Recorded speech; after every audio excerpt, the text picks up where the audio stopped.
He spoke with a voice of absolute certainty. "Do not be afraid or discouraged because of this vast army, for the battle is not yours but God's. You will not have to fight this battle. Take up your positions, stand firm, and see the deliverance the Lord will give you." What happened next is one of the most bizarre tactical decisions in the history of warfare.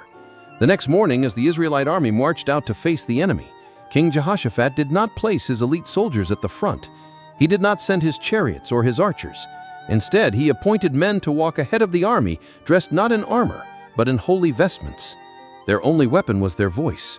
As they marched toward an enemy that outnumbered them beyond counting, they began to sing. "Give thanks to the Lord, for his love endures forever," they sang. Imagine the scene: a small, outmatched army led by a choir, walking calmly towards their own destruction. It must have looked like madness. But as their voices echoed through the valleys, something extraordinary happened within the enemy camp. The scriptures describe it as a divine ambush. A sudden, inexplicable wave of paranoia and confusion swept through the coalition forces. The Ammonites and Moabites suddenly turned on their allies from Mount Seir and slaughtered them. And then, once they had finished, they turned on each other.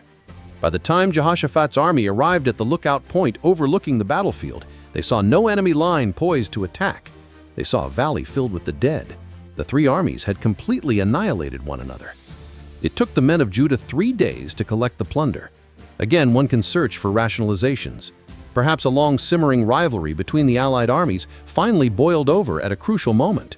Perhaps a misunderstanding led to friendly fire on a catastrophic scale.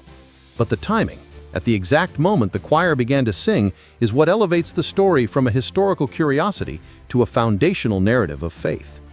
It cemented the idea that the most powerful weapon in Israel's arsenal was not of this world.